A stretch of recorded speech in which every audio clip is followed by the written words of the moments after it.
আজ বাড়িতে বসে এমন এক ধরনের কচুরি বানিয়ে নিচ্ছি যেটা দেখতে ভীষণ সুন্দর আর খেতে তার দ্বিগুণ স্বাদের। চলুন আমি একটা ভেঙে দেখিয়ে দিচ্ছি আপনাদের কচুরিটা কতটা স্বাদের এবং মচমচে হয়েছে। এবার চলুন বানানোটা শুরু করি।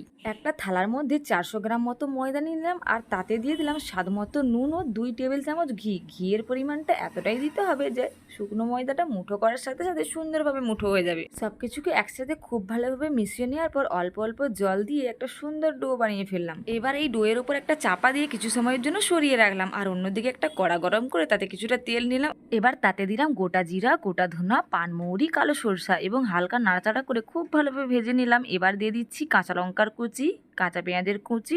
খুন্তির সাহায্যে কিছু সময় নাড়াচাড়া করে পেঁয়াজের কালারটা চেঞ্জ হয়ে যাওয়ার সাথে সাথে দিয়ে দেবো থেতো করা আদা এবং কিছু সময় ভেজে নেবো। কিছুটা সেদ্ধ আলু আমি আগে থেকে ম্যাশ করে রেখেছিলাম, সেটা এখানে অ্যাড করে নিলাম। আর শুকনো মশলা হিসেবে নিয়ে নিচ্ছি হলুদ গুঁড়ো, কাশ্মীরি লঙ্কার গুঁড়ো, চাট মশলা, ধনে গুঁড়ো এবং স্বাদ মতো নুন।